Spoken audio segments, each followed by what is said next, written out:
May niluluto na raw na bagong impeachment complaint ng Grupong Bayan laban kay Vice President Sara Duterte. Akala mo naman kung sinong napaka-moral na tao. Ano, Congressman Puno? Oo. Halika, punta tayo nuneta, tayong dalawa, live stream.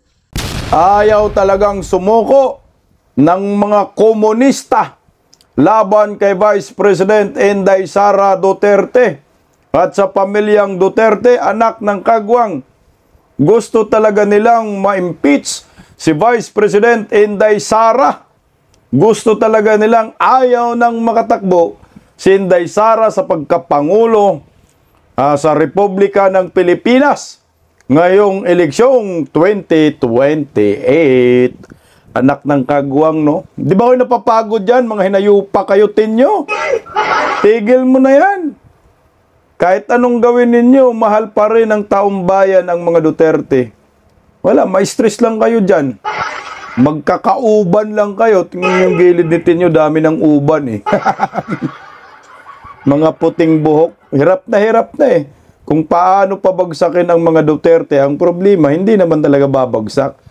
Lalong minahal ng taong bayan. Ito dapat yung ma-impeach. Bongbong Marcos, tinabla po ng Commission on Audit. Siningil po ng milyon-milyon anak ng kamote yung Office of the President. Hoy! Nyor! Likas talaga sa inyo ang hindi magbabayad. Ano ba ho itong milyones na sinisingil ng Commission on Audit sa Office of the President? Anak ng kagwang, pag-usapan din po natin ito. Milyon din po ito. O, ano na, mga bubonistang, tanganistang, loyalista ni Agbay, pagtanggulan ninyo si Bubuem. Anak ng kagwang, sarap pagmumurahin itong mga hinayupak, no? Yung pera parang pinaglaruan lang ho nila, akala nila pera ho nila yan. O, ito, kung Kiko Barsaga, nakahanap ng matinding kakampi, anak ng kamuti, oh. Attorney Rowena Guanzon, kinampihan ho si Kiko Barsaga. Excuse me po. Imal, samid-samid na tayo ngayon, ha? Minora, nakatikim ng mura si Kong Puno kay Ma'am Rowena Guanzon. Anak ng kagwang, oh. Itong si Kong Kiko Barsaga, pinapabura pala ng mga buhaya ang mga post niya sa social media. Ano kayo, hilo? Bawal mag-post? Anak ng kamuti, no? Akala nyo, pagmamayari ninyo ang buhay ni Kong Kiko Barsaga. Palike po muna, pa-share, pa-subscribe, at pakipindot ang inyong notification bell upang lagi po tayong updated sa ating mga video. Suportahan po natin ang Birada Aguila tuwing alas 2 hanggang alas 3 ng hapon sa Birada Aguila YouTube channel. Sa mga gusto pong makapanood sa akin ng live, dyan nyo po ako matatagpuan sa Birada Aguila. Alas 2 hanggang alas 4 ng hapon na po pala yan. Mabuhay po tayong mga Pilipino. Ang mga hinayupak, ayaw talagang tumigil laban kay Vice President Inday Sara sa pamilyang Duterte. Ito po muna yung pag-uusapan natin, no? Gusto talaga nila si Inday Sara mapilayan, mapaalis sa pwesto. 'Di ba recently yung rally nila, Inday Sara resign pero bawal kay Bubuim. Na ang tunay naman ang dahilan na kung bakit nalimas ang kaba ng bayan si Bongbong naman. Wala namang ibang masisisi. Alam nga naman mga Duterte, common sense, simpleng logic. So ngayon, hindi lang ho talaga matanggap-tanggap ng mga makakaliwang grupo na hindi ho nila kaya pabagsakin si Vice President Inday Sara at lalong minahal ho ng taong bayan. Ang mga Duterte, nakuha po ng mga Duterte ang puso ng mga ordinaryong Filipino. Kasi sa atin kasi, tayo mga Pilipino, likas po sa atin kung sino yung inaapi, yun po yung kinakampihan natin. Di ba ho? Tama? Sagot! Kaya ito, meron na namang umanong nilulutong impeachment ang mga kaliwang grupo laban po kay Vice President Inday Sara Duterte. Pagkatapos po mabigo ng kanilang impeachment ngayong taon, na binasura na po ng Korte Suprema. Hindi pala totally binasura. Sinabi ho na return to sender. Depektibo ang articles of impeachment. Kaya naman ito, mag-attempt na naman sila. Itong mga kaliwang grupo, baka sakali, no, tatamaan na si Inday, pero malabo na ho eh. Oo, may numero kayo sa Kongreso, daming mga buhaya dyan, pero pagdating sa Senado, tablado pa rin po kayo. Okay, pakinggan po natin itong balitang ito. Galing po sa News 5 ho ito. Ito, pakinggan natin. Teka lang.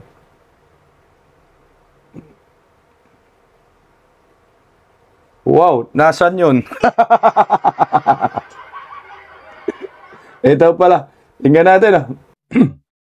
May niluluto na raw na bagong impeachment complaint ang grupong bayan laban kay Vice President Sara Duterte. Inaasahang ihahain ito pagkatapos ng isang taong ban sa paghahain ng reklamo laban sa Vice Presidente sa February 5. Narito ang Express Report ni Marian Enriquez.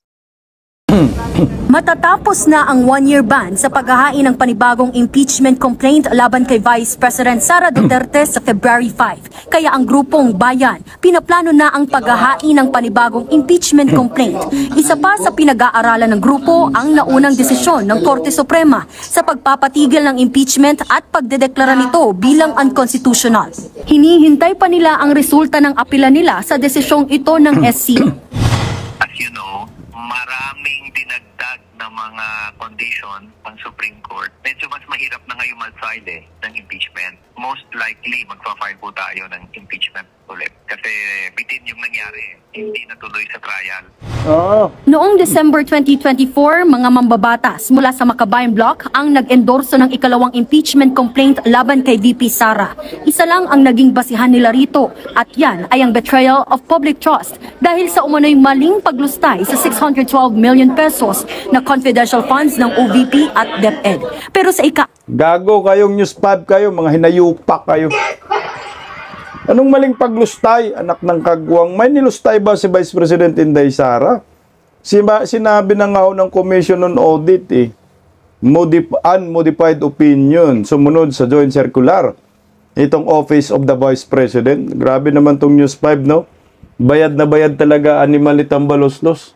Ginga. Kaapat na impeachment complaint, 7 grounds ang inendorso ng 215 na kongresista. Yan ang ipinadala ng Kamara sa Senado. Bukod sa issue sa confidential funds, pinagbasehan din sa paghahain ang pagbabanta noon ni VP Sara kina Pangulong Bongbong Marcos, First Lady Liza Araneta Marcos at dating House Speaker Martin Romualdez.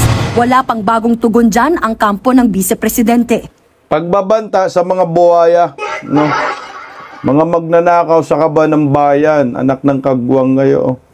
Wala na pa ko yung magawa dito. 125 million impeachment complaint laban sa 1.2 trillion, pamarcha-marcha pa kayo, mga hinayupa kayo. Last niya ay. Hindi nga, tuloy yun. Pero kanina, flinex ni VP Sara ang mga nagawa at ang aniyay good governance ng kanyang opisina. Ang OVP ay laging handa sa panahon ng krisis. Ang ating determinasyon na maglingkod ay sinasabayan ng dedikasyon sa good governance at operational excellence. Sa gitna ng problema ng bansa sa korupsyon, kasama raw ang bise na susugpo rito. Tuloy-tuloy daw ang kanilang trabaho. Mga kababayan, patuloy tayong lalaban sa kasakiman ng mga iilang mataas na opisyal ng ating pamahalaan. Ganyan din naman ang gustong mangyari ng palasyo, ang matuldukan ang korupsyon. Pero kahit pareho ng layunin, imposible raw na maging close sina VP Sara at Palace Press Officer Yusek Claire Castro. Uy, excuse me, hindi ko best friend. Hindi ko best friend si Claire Castro. Wala akong best friend na ganyan mag-isip. Totoo naman, admitted na hindi kami pwede maging best friends. Kasi hindi rin ganun ako mag-isip. At hindi rin po ako corrupt. Wala akong confidential funds. Ay, litsi ka. Anak ka ng kagwang Claire Castro ka, no? Tangina, confidential funds, no? Si BBM, bilyones confidential funds, hanggang ngayon hindi mapaliwanag. Alam nyo sa yung pinag-usapan good governance, legit po yan, Duterte, may good governance talaga si Vice President Inday Sara. Kasi siya lang po yata ang kauna-unahang mayor sa ating bansa na iniwan po yung kanyang syudad na walang utang. Dati may utang po ang syudad, Davao City, pero pagdating kay Vice President Inday Sara, walang utang. Yun yung halimbawa ng good governance. Ibig sabihin, pag ang isang syudad ay walang utang, hindi kurakot ang naturang mayor. So walang question po dyan. Like po sa mga nagpapanggap na good governance, mayor po good governance, pero yung lugar nila, yung syudad nila, daming utang, baon. Kinangina na yan. Alam mo, Claire Castro, sarap mo hambalusin ng palanggana. No, hindi talaga kayo pwedeng magiging best friend din Inday Sara. Ikaw, kakampi ka ng kawatan, anti-Claire eh. Magnanakaw yung kinampihan mo. Tatak na yan mula noon hanggang ngayon. Mula pa sa kanilang lulo, tatay, anak. Magnanakaw na mga yan, Marcos po yun. Na kung saan po, nandyan kayo, anti-Claire, nagiging spokesperson. Kahit sinong tanongin nyo, pag Marcos, kawatan talaga yan, yun, tatak nila. Lalo pa ba natin yung 1.2 trillion na flood control? Na hanggang ngayon, puro mga multo. Merong mga ICC, nag-live coverage sila. Kunyari lang, Sarsuela Optics. Tapos yung investigasyon, way back 2021, anak ng kagwang mo, pinakita nila kanina eh. Walang kwenta ko cover up. Pag-usapan po natin yung yung 2025 hanggang 2022 hanggang 2025. Under bangag admin na limas sa kaban ng bayan. Kaya walang kredibilidad yung ICI, walang kredibilidad yan eh. Panakip butas lang po yan. Ang tao ngayon eh, hindi naman tanga. Hindi naman basta-basta naniniwala. Itong ginawa ho nila na impeachment labang kay Vice President Inday Sara na naman, walang patutunguhan yan. Meron pa ba? May pondo pa bang bayan? Para dyan sa 150 million bawat kongresista? Ubus na! Bago siguro kayo magpermahan dyan, wala na. Ang taong bayan mag-oromentado na. Nililihis lang eh. Nang itong si Tinyo, sarap pambalusin eh. Bakit ayaw nyo sampa ng impeachment si Bongbong Marcos? Na hanggang ngayon hindi mapaliwanag-paliwanag kung nasan po yung trilyones na pera, pumirma siya sa Blanco de Baicam. Hindi nyo magawa, no? Kasi pag ma-impeach nga, kumuha sila ng bato, pinukpok nila sa ulo, naglalaro ito sa namamangka sa dalawang ilog, naglalaro ng apoy. Apoy ng markademonyo, itong mga kaliwang grupo. Kunyari, kakampi sila ng admin, no? Pero at the end of the day, kung sakali magtagumpay sila kay Inday Sara, sa tingin nyo ba? Kayong mga loyalista, hindi kayo kakainin ng buo ng mga komunista? Kakainin kayo. Pero hindi na ho yan magtatagumpay. Itong mga kaliwang grupo sa mga Duterte. Lalo pong dumarami ang mga supporters ng mga Duterte, kahit nga ginamit nila yung issue patungkol kay Tatay Digong, ICC. Yung ICC na yan, mas nakabuti pa ho sa mga Duterte at lalong dumarami po ang mga supporters. Ito, pakinggan po natin ito mga kabistak. Sa kabila ho, nangyayari po sa pamilyang Duterte kay Tatay Digong na hindi nag-grant ang interim release, lalong kumapit ang mga Pilipino. Pakinggan natin mga balita. Mahigit 8 buwan na ang nakalilipas mula ng sapilitang ihatid at ikulong si dating Pangulong Rodrigo Roa Duterte sa Hague, Netherlands. Sa kabila nito, patuloy pa rin ang pagmamahal at suporta ng mga Pilipino sa Japan sa dating Pangulo. Tunghayan natin ang iba pang detalye ng balita mula kay Gaisa ito. Sa gitna ng malamig na panahon sa Tokyo, nananatiling mainit ang puso ng mga Pilipino nagtipon sa Shinjuku. Sama-sama nilang ipinakita na kahit gaano kalayo ang dahig, hindi kailanman malalayo sa kanila si Tatay Digong. Ayon sa RDP Chairman Mr. Beringhi, ang isinagawang pagkakaisa ay hindi lamang simpleng pagtitipon, kundi dalawang makasaysayang pagkakataon na maaaring magbukas sana ng pintuan para sa katarungan, malasakit at makataong pagtrato kay dating Pangulong Duterte. Noong Nobyembre 26, tinanggap at nilagdaan ni Senator Yamada ang apela ng grupo at sa parehong araw ay opisyal din tinanggap ng House of Councilors ng Japan Parliament ang humanitarian at medical appeal na payagan si Tatay Digong na dito sana sa Japan magpagamot dahil kilala sa mataas na antas ng serbisyong medikal at pagpapahalaga sa kalusugan ng mga nakatatanda. Ngunit noong Nobyembre 28 ay hindi pinayagan ng ICC ang kahilingan na interim release para sa dating Pangulo na nagdulot ng iba't ibang reaksyon sa mga tao. Aking naging reaksyon po ay unang-una masama sa loob. Kaya masakit man sa puso ko na makita at malaman na gano'n ang magiging desisyon. Pang-ilang interim release na panawagan na natin ito sa likod ng kanyang napakahina ng katawan at 80 years old. Only the president, by the call of one president, it could stop there. Ang reaksyon ko kahapon para akong may matay sa sama ng loob at sakit ng ulo yung positive ang expectation ko tapos na-deny. Siyempre nalulungkot dahil siyempre bilang taga Davao at supporter ni Tatay Digong, kilala at alam ko po ang mayor namin ay mabuting tao at gumawa ng kagandahan sa ating bansa. 80 years old na po yung tao, wala ba kayong magulang? Hindi ba kayo marunong maawa? Sobrang na-disappoint, sobrang nasaktan kasi inaasahan namin na mabigyan siya ng interim release dahil hindi naman siya tatakas. So, sa edad niyang yan, tsaka may mga nararamdaman na siya, kailangan niya talagang ilabas, mapauwi sa Pilipinas o kahit man dito sa Japan para mapagamot man lang siya. Sobra talaga akong na-shock. May nais namang ipaabot na mensahe ang mga OFW sa Japan sa kasalukuyang administrasyon at sa mamamayang Pilipino. Sobrang gulong-gulo ng Pilipinas. Alam natin, hindi natin, again, sinasabi ko lagi sa mga interviews, hindi natin kailangan ng mga statistics. Anybody can know by just like going to the streets. Alam natin ngayon, lahat ng mga tao intimidated din naman sa mga drug addicts. With that alone, sobrang lubog na yung Pilipinas. Ang nalalaman natin na kulang yung leadership ni PBBM.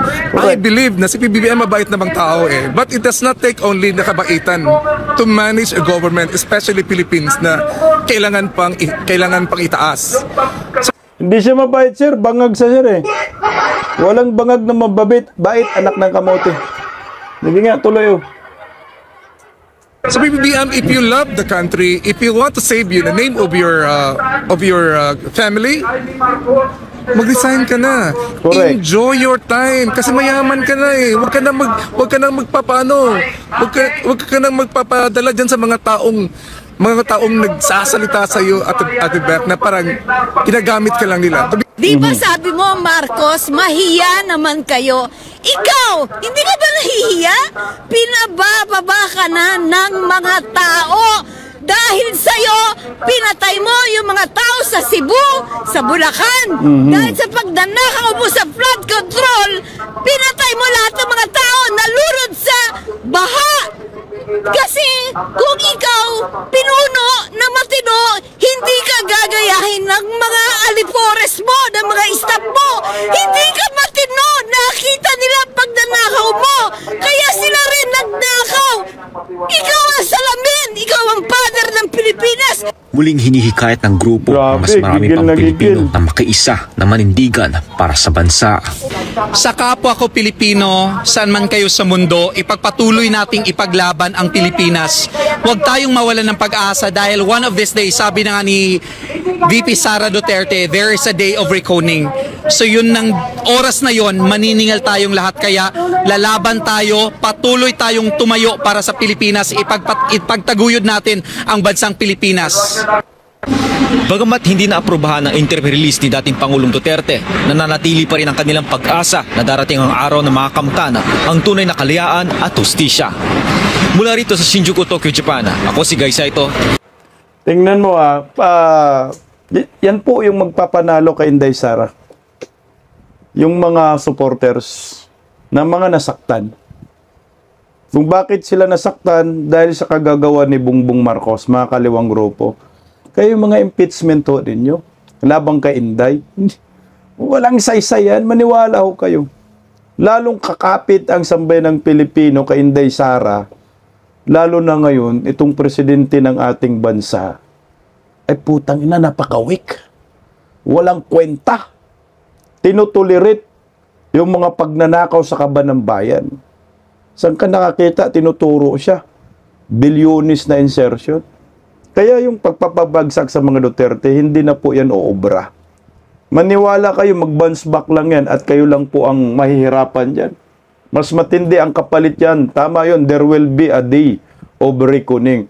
Marami pong nasaktan doon sa resulta ng interim release, pero ang pamilyang Duterte tuloy pa rin ang laban at hindi po matinag-tinag sa ipinaglalaban ho nila. Pakinggan po natin. Muli namang binisita ni Vice President Sara Duterte ang amang si Pangulong Rodrigo Duterte sa The Hague sa the Netherlands. Pero hindi raw nila pinag-uusapan ang pagbasura ng International Criminal Court sa apela niyang pansamantalang kalayaan. Hindi na raw na-i-open ni VP Sara ang issue. Pero maganda raw ang naging pag-uusap nila tungkol sa politika. Nagpasalamat naman si Duterte sa patuloy na suporta ng ilang mga Pinoy sa dating Pangulo. Nakakarating daw ang lahat ng mensahe nila sa kanya. Biyernes nga nang ibasura ng ICC ang apela ng dating Pangulo dahil nananatili umanong maimpluwensya si Duterte. Kaya posible raw na iwasan niya ang pagharap sa mga kaso laban sa kanya.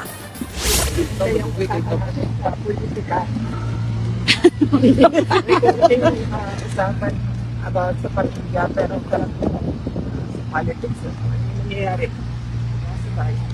Thank you for coming and showing your support to President Duterte. Natanggap niya daw lahat ng messages niyo, na tanggap niya rin ang mga prayers ninyo. Alam mo itong si Inday Sara, ito yung nakakatakot na leader. Para sa akin na. Ito yung mabigat na leader. Pag naging presidente yan, may hugot eh. Sa akin, yung ginawa kay former President Duterte sa kanyang tatay, at saka yung korupsyon na ginawa ni Marcos ngayon, putang, ito yung magti-trigger kay Inday Sara. Na talagang kayong mga buhaya kayo, kayong mga magnanakaw kayo, ipapakulong ko talaga kayo. Yan ang isa sa mga nakita ko dyan. Kasi nga, ikaw ba naman, anak, Vice President ka, diba? Dubli po yung kanyang tungkulin ngayon. Pagiging anak ni former President Duterte na trainador ng gobyernong Marcos. Baga, nandun na yung galit niya. Nakapundo na yan eh.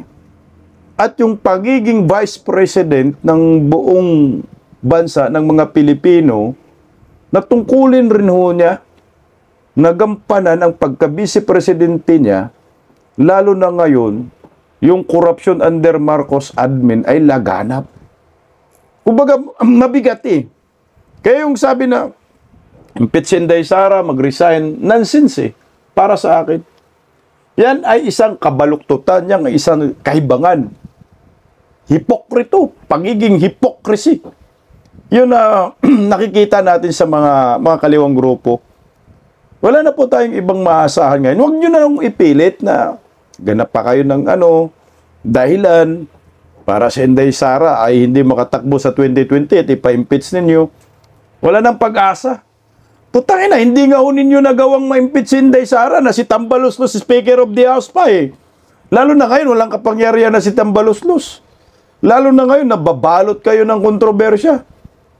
Mantakin nyo ha. Common sense, kung ako Pilipino, hindi ako naniniwala sa mga kaliwang grupo. 125 million, galit na galit kayo. Nang sabi ng Commission on Audit, unmodified opinion. Pero yung trilyones, hindi kayo galit. Sinong maniniwala sa inyo? Mga animal kayo, mga basura kayo, mga salot kayo sa lipunan. Walang maniniwala. Siguro kung magsampa kayo ng impeachment kay Bongbong Marcos, baka sakali may maniniwala. Wala. Kagaya ho nito. Commission on Audit, naglabas po ngayon ng statement. Si Marcos hindi nagbayad eh. Merong findings ang Commission on Audit sa Office of the President. Anong findings po ito? Office of the President flag over over 14.4 million uncollected receivables. Ano ba yung uncollected receivables? Basahin lang natin ito sa terms ito. Nagtanong ako kay Manong AI, ChatGPT. Ang uncollected receivables ay tumutukoy sa halaga ng pera na dapat bayaran sa isang kumpanya. O ito ngayon sa Commission on Audit, no? Ngunit hindi pa nakukolekta hanggang sa kasalukuyang pitsa, lampas na itinakdang panahon sa pagbabayad. Ibig sabihin, may findings ang Commission on Audit. Tangina, ibalik nyo yan. Yung pirang 14.4 million. Ibalik sa Treasury. Sa simpleng salita, ito ay mga hindi pa nababayarang utang ng mga customer o kliyente. Parang ganun nga. Ito ay binubuo ng mga sumusunod. Mga invoice or overdue, ang mga bayarin lumalampas sa original. Account receivables, ito ang pangkalahatang termino para sa pira na utang ng kumpanya, utang ng Office of the President, parang ganon. Ngunit, ang uncollected ay particular na tumutukoy sa mga hindi pa nababayaran. Ang pagkakaroon ng malaking halaga uncollected receivables ay maaring magpahiwatig ng problema sa daloy ng pera or cash flow. Ito yung nangyayari ngayon.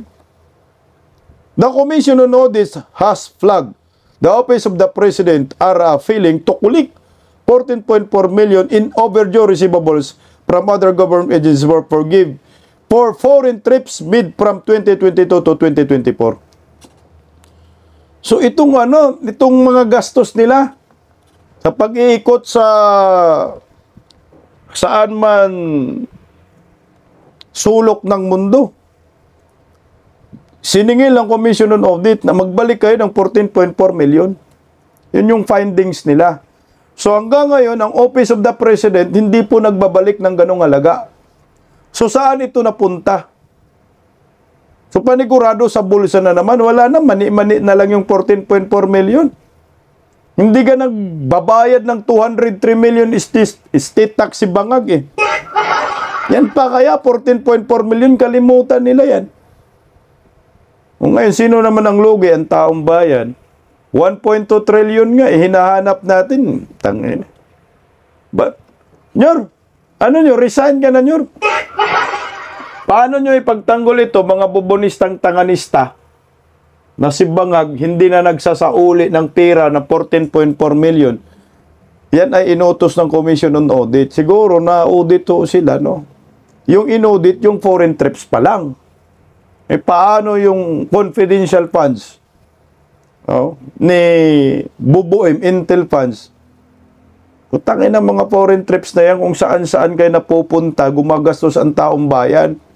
So ngayon, may findings yung kuha, ibalik nyo yung 14 million. Pero anak ng kagwang, wag na po tayong umasa na ibalik yan ng mga hinayupak na yan. Dahil yung mga yan ay mga kawatan talaga, likas sa kanila ang mga kawatan. Mula noon hanggang ngayon, mga kawatan, budol-budol ang datingan. Kahit saan, scammer.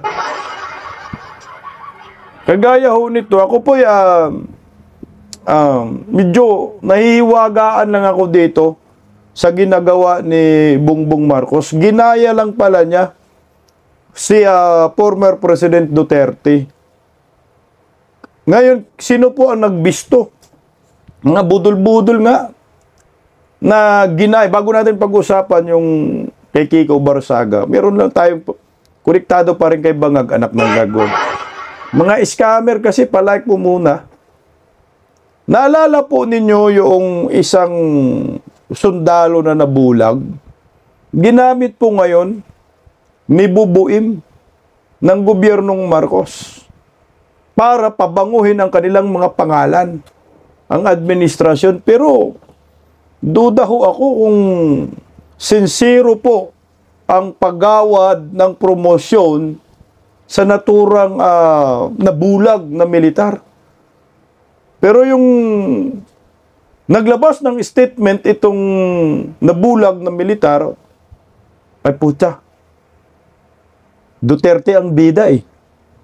Abaho, siyempre, hindi po pwedeng kalimutan ng naturang military.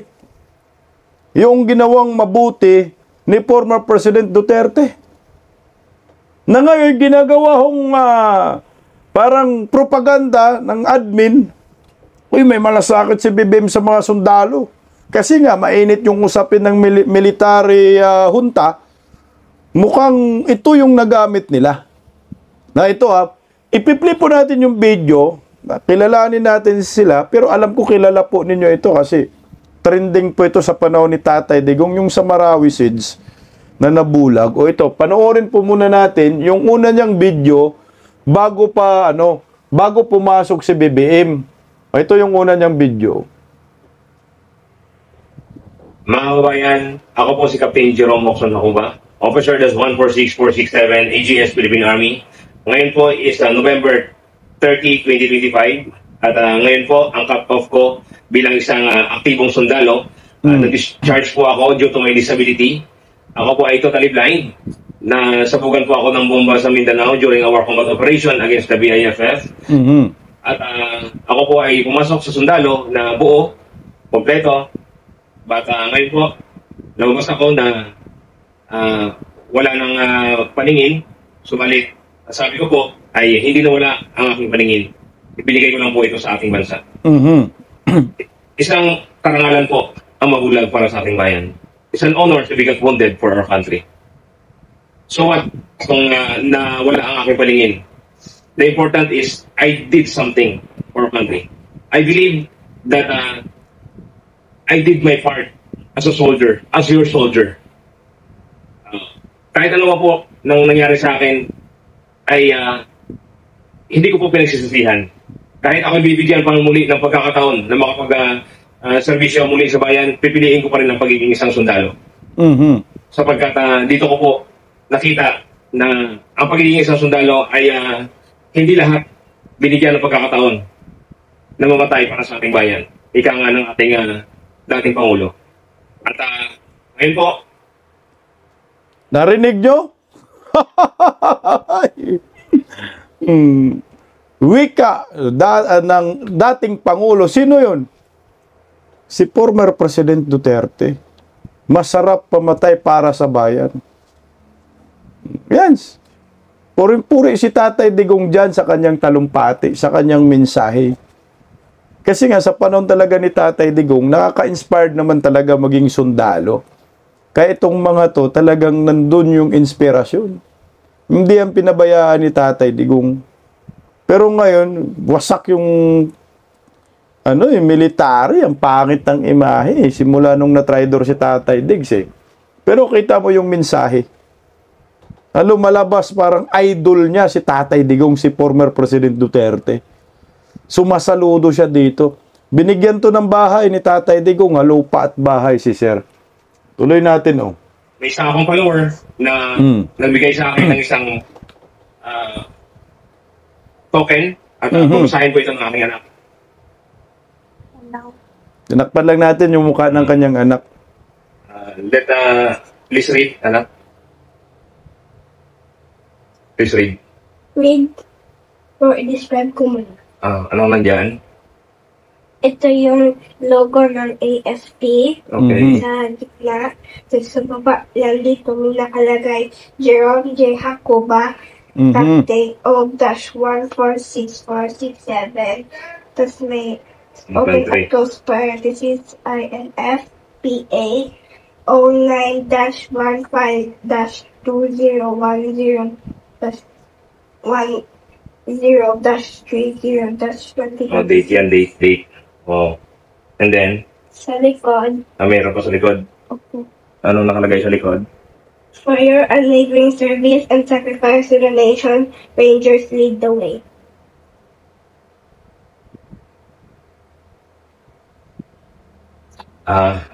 Maraming salamat po aking mga kababayan. bumalik po ako sa aking pamilya, at least hindi nakakahon. Hindi ko man sila nakikita, but at least naiyak ko sila. At sabi ko, anak, ay proud ako na naging isang sundalo, kasi ang pagiging sundalo ang naging daan para mabigyan ko kayo ng magandang buhay at mapagpaaral ko kayo. Kaya kahit na wala ako na nakikita, ay gagawin ko pa rin ang aking makakaya para mapatapos kayo sa pag-aaral at maabot ninyo din ang inyong mga pangarap ng araw. Kaya, Tina, uuwi na si Papa. I'm coming home. Coming home. Sapat na siguro yung 2 mata na ibinigay ko para sa ating bayan. Kaya, salamat. Salamat sa aking follower na nagbigay po nito. Kaya, sa lahat ng mga kababayan ko, lahat ng mga Pilipino na nagpasahod sa akin, maraming salamat po at malaking tulong na kahit lalabas mo na ako sa serbisyo na ganito, at least may karangalan ang aking pagkabulag. May silbi ang aking pagkabulag. Para po yun sa inyo. Maraming salamat po sa inyo, sa lahat ng mga tropa na nandiyan sa serbisyo. Ingatan niyo po ang inyong serbisyo. Panatilihin ang isang pagiging mabuting sundalo at isang pagiging mabuting ama sa inyong mga anak, sa inyong pamilya, at lalo na huwag niyong kalimutan ng Panginoon. At the end of the day, babalik tayo sa Kanya.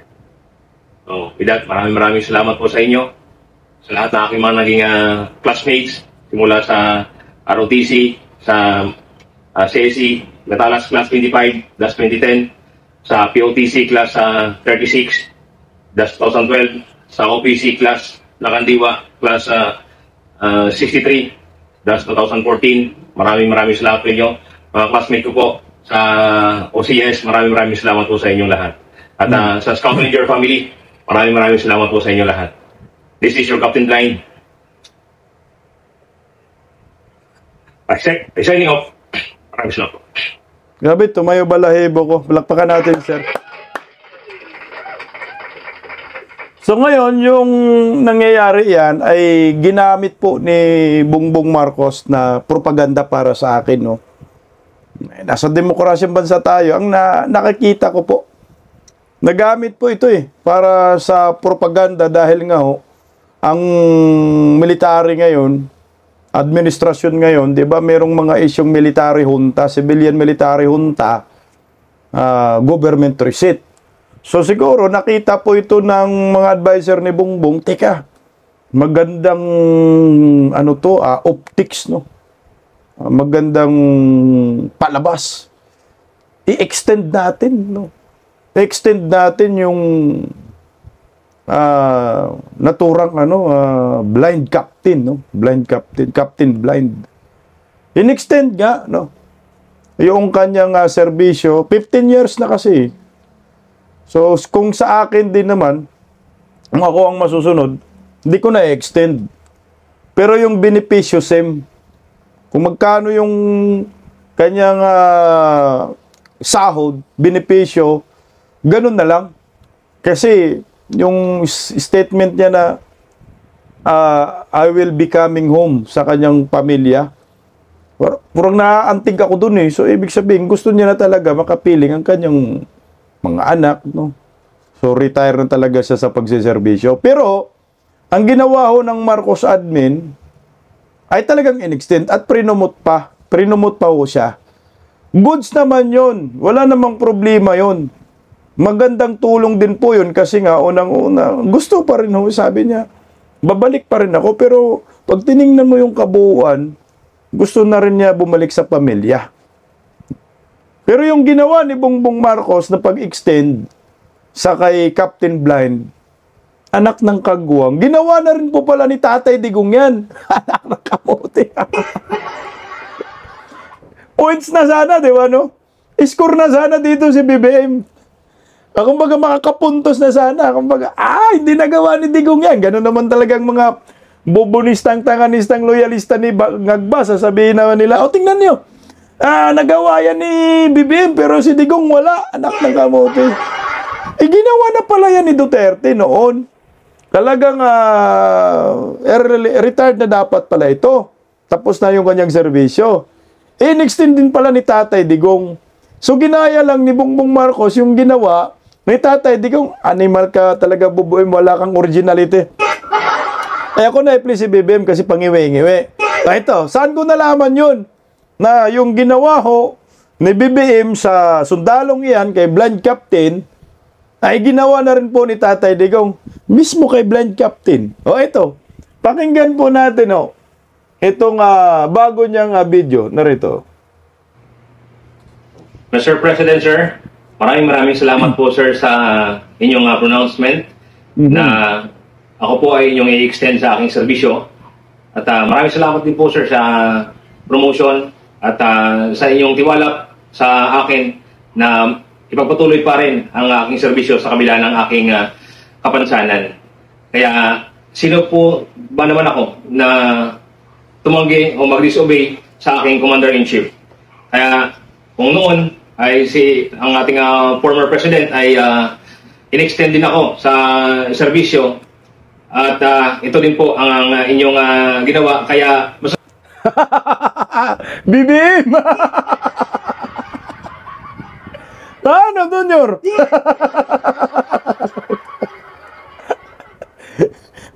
Sir, baka hindi ka itutuloy na i-promote, sir. Hindi ma-extend, sir. Sinabi mo nga former President Duterte, ginawa rin po yan Ano na, mga bubonistang tanganista, wala na tayong pag-uusapan. Nangupya lang si Bangag. Palakpakan natin si sir. Mabuhay po kayo, sir. Thank you so much sa pagbabantay mo sa aming mga Pilipino. Sana, sir, yung pinanumpang salaysay mo, sir, ay pagpatuloy mo. At mag-enjoy ka, sir, sa pagiging pagbagong promotion mo. Salamat din kay Bubuem kasi prinomote niya, di ba? At salamat, Bubuem, ginaya mo si Tatay Digong. Kasi kung wala si Tatay Digong, hindi mo ka makaisip ng gano'n, di ba? Utang inumin. Parang sabi na, animal ka bistak, puntos na, nakialam ka pa. Wala nag-video si Captain Blind Para malinaw lang na yung ginawa ni BBM sa kanya, ginawa na rin po yan ni Tatay Digong. So na-enjoy na rin po niya. Kumbaga itong serbisyo niya ngayon, bonus na lang din. Ginawa ni Tatay Digong, in-extend din po. So ngayon nga po yung paso. Ngayong buwan, November 30, di ba? So si BBM kasi gustong kumupal. Baka sakali maka-score. Wala, 0 din pala Yan ang tinatawag na budol-budol gang. Kagaya lang po sa mga kanyang mga supporters na mga buhaya dyan sa Kongreso. Mga budol-budol. Kung ano po yung leader, yun din ang followers, di ba? Di ba kagaya yung galit na OFW. Kasalanan mo yan, BBM. Kaya kawatan ng mga yan dahil kawatan ka. Ganun lang. Pag budol-budol, ang leader, budol-budol lahat. Pag buhayan, leader, buhaya lahat. Kaya hito ho, galit na ho, itong si Ma'am Rowena Guanzon sa mga buhaya dyan sa Kongreso na nagsuspindi po kay Kiko Barsaga, anak ng kagwang pala, no? Bago natin ilabas yung video ni Rowena Guanzon, pinagbawalan na po pinabubura, no? Pinabubura ho ng Kongreso, especially itong si Abalos, yung mga post ni Kiko Barsaga against government, against Bongbong Marcos patungkol sa korupsyon, anak ng kagwang. Bakit kayo nakikialam sa mga post ni Kong Barsaga? Narito po, pakinggan mo natin ang balitang ito. Inatasan din po si Congressman Barzaga na burahin yung lahat po ng kanyang social media post na sakop nitong ethics complaint. Ano po ang mangyayari kung hindi siya sumunod? May additional sanctions po ba yon, Kong Abalos? Ayon po sa aming committee report, maaaring magkaroon ng additional sanctions. Kaso lang tulad po ng sabi ko kanina, collegial body po kami dito sa Congress and it will be a committee decision, it will be a plenary decision kung sakaling magkaroon po ng paglabag sa ating committee report na nakasalalay po yan sa buong plenaryo at hindi nakasalalay sa desisyon ng isang tao. So, ibig po bang sabihin din, may follow-up investigation pa kung hindi nga siya mag-comply? At may binabantayan po ba tayong timeline kung kailan dapat ito ma-delete? Nakalagay po sa ating committee report na meron po siyang 24 oras mula kahapon at tanggalin po ang mga 24 social media posts na nabanggit sa kanyang ethics complaint. And if he doesn't do that, ay magdedesisyon ulit, maghaharap-harap ulit ang ethics committee kung ano yung magiging sunod na hakbang. Ganun po ba yun? Yes. Maaari po, opo.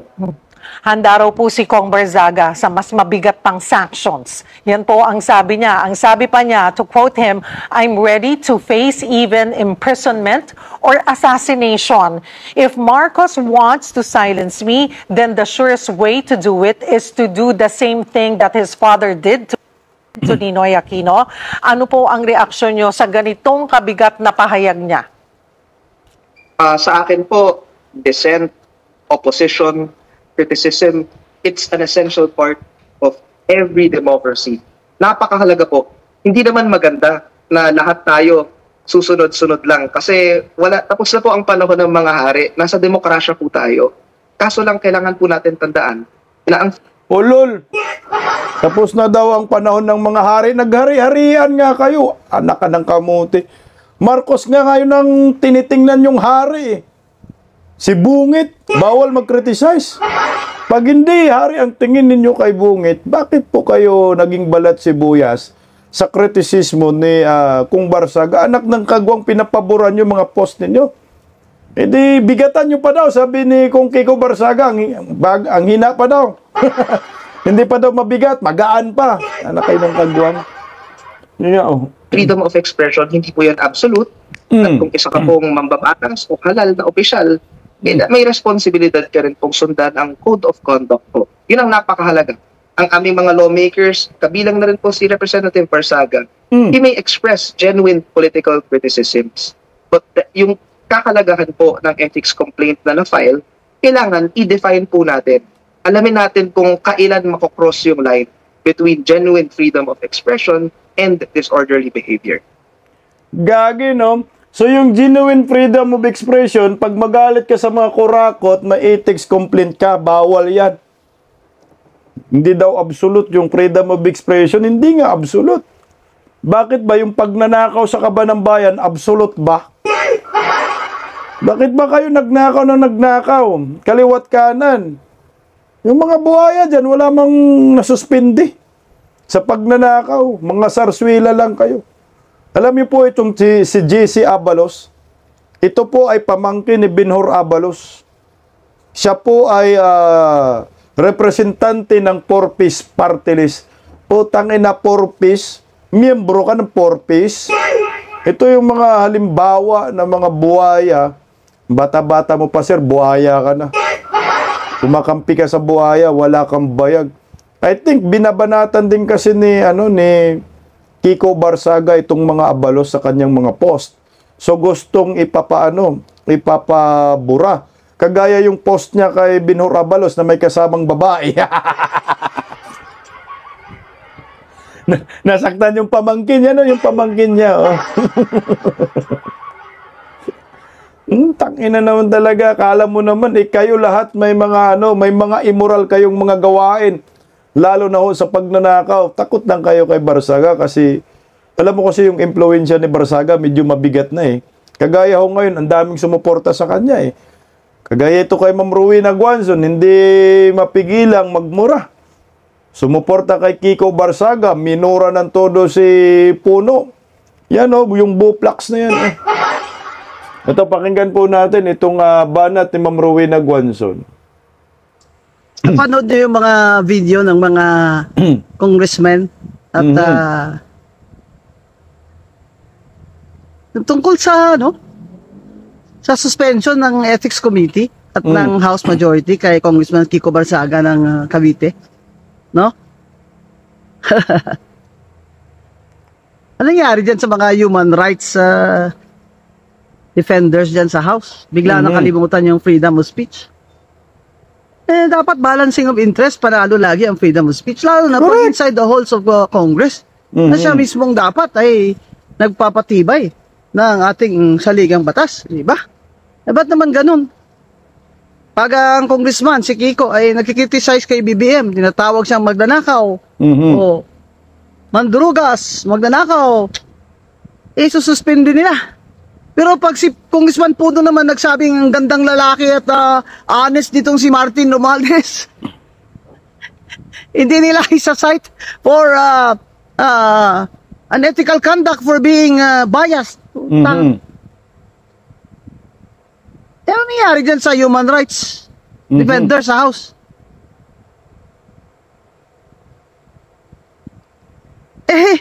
Hindi ba dapat ikumpara mo naman sa pagkanipis ng balat sibuyas ni Congressman Puno ang konstitusyon na napakapakapal ng ating mga karapatan dyan sa Bill of Rights. Abay, dapat panalo si Kong Kiko at hindi siya dapat mag-suspend. Correct. Dapat chastise pa nga yan si Congressman Puno. Akala mo naman kung sinong napaka-moral na tao. Ano, Congressman Puno? Halika, punta tayong luneta, tayong dalawa, live stream. Naghamon na si Ma'am Rowena Guanzon kay Congressman Puno. Punta daw sa Luneta, mag-live stream. Balitaktakan ba, ma'am? Debate, ma'am, no? Magdebate. Tingnan natin kung sino yung ubob. Gusto ko yan, no? Debate na lang kayo, ma'am. Para magkaalaman. Tangin ng buplex na yan kasi, tuta kasi ni ano yan, tambalos-los, Pakita mo sa akin, ikaw ay you are a moral man. Kala mo naman kung sino yung ikaw na... Di ka ba immoral? Wala ka bang ginawang mga immoral? Pero sa loob ng House of Representatives, pag freedom of speech ang pag-uusapan, ay dapat hindi na nga yan iniisip pa. Correct. Dapat agad mo nang, kung ikaw ay talagang napasok yun sa ulo mo, tigat-tigat na mga kukote nyo dyan, ang Article 3 ng Konstitusyon, dapat hindi nyo na nga yan pinag-iisipan sabi niya, freedom of speech yan Ayoko lang yung manner of saying it. Correct. Gaya nung Attorney Commissioner Guanzon, freedom of speech yan, pero ayoko lang yung sinasabi niya, putang ama kayo dyan You don't like him. That's why freedom of speech does not apply to him. You don't like what he's saying because that's why freedom of speech does not apply to him. Freedom of speech applies only if you like what he's saying. Patay. You pretentious fox. English po kung dollar, Ma'am Rowena Guanzon. Hindi ko na naintindihan yun, ma'am. Anak ng kagawang kasi itong mga kongresista na itong mga iyakin. Wala tayong magawa. Iyakin yung leader nila. Iyakin si BBM. Sila lahat iyakin din. Onion skin, balat sibuyas. Ito yung mga tao na hindi karapat-dapat magserbisyo sa bayan. Hayaan nyo na mag-criticize sa inyo. Sa Bill of Rights, sabi nga, kakapal-kapal. Freedom of expression at freedom of speech. Kung hindi nyo gusto yung mga sinasabi ni Kiko Barsaga, huwag nyo lang i-follow. Pinapalo nyo kasi mga anak kayo ng kamuti. Kaya ayon po kay Senator Idol Robin Padilla, suspended si Congressman Barsaga dahil sa kanyang mga nasabi patungkol sa kakulangan at kalabisan ng gobyerno na kinabibilangan namin, pati na rin sa makabagong mga suwestyon para sa ikakaunlad ng bansa.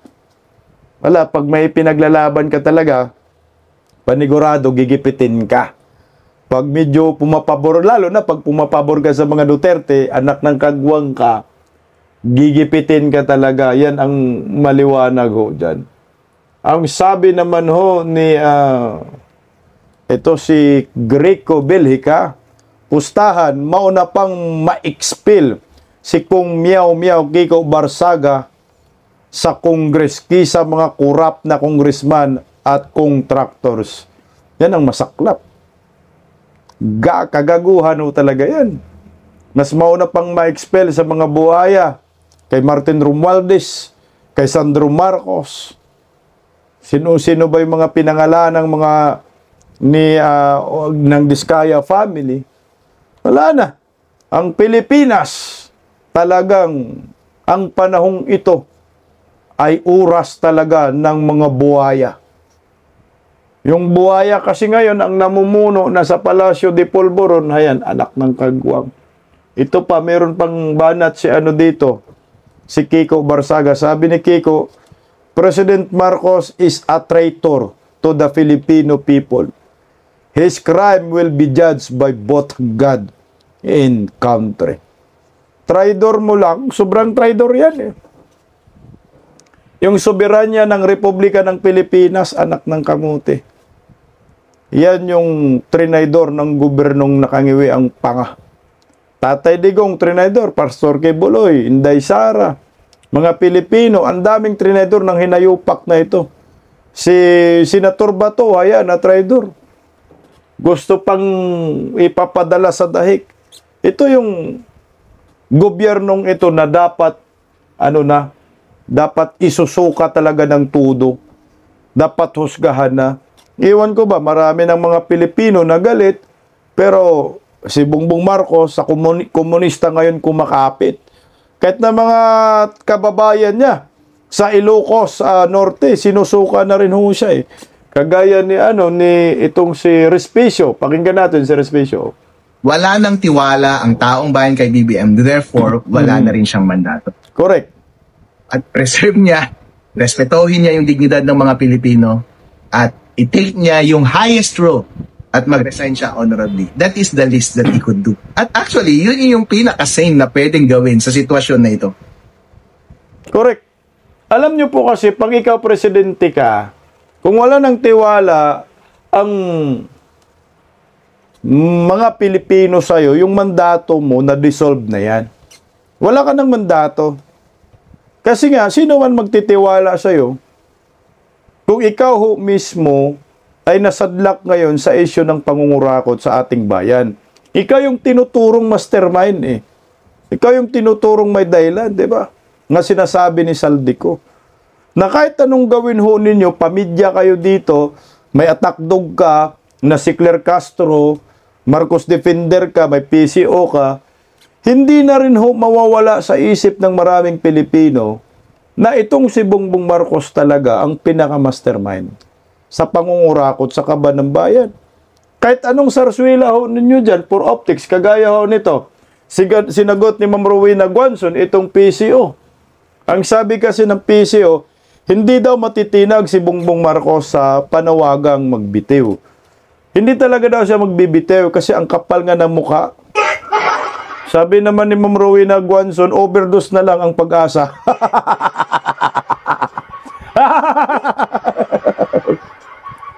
Ma'am, sindihan mo ng kandilang pakonsensya. Ilongga ka man, palangga, gid kaya.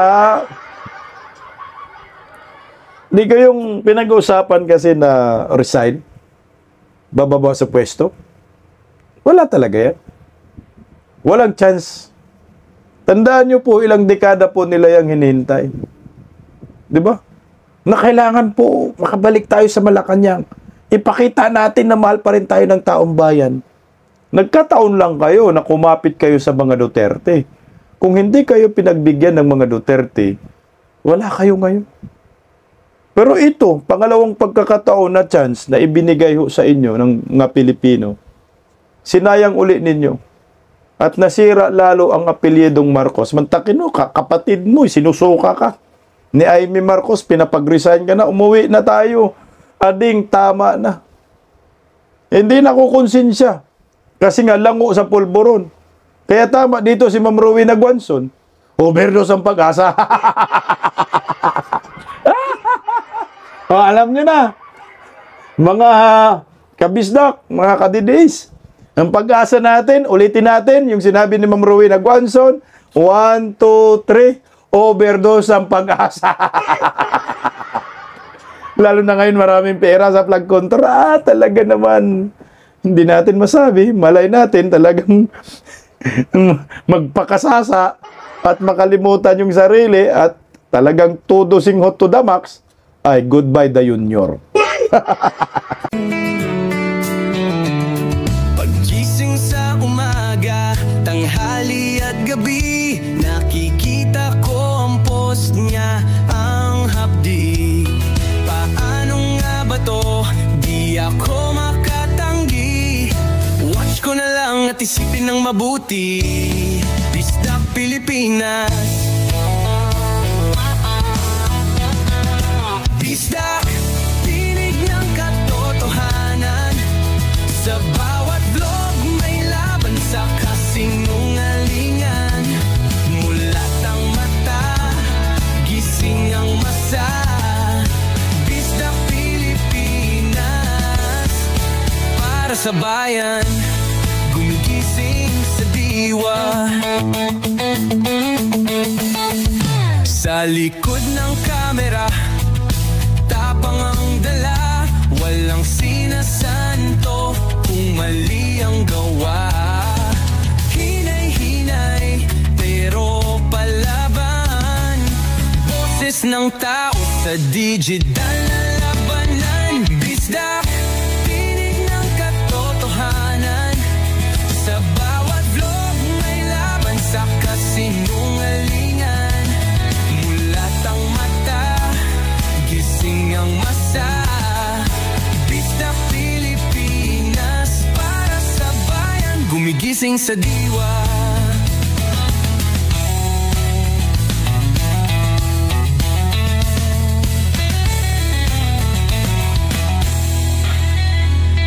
Hindi artista, hindi politiko, pero ang katotohanan, sigaw niya ay buo.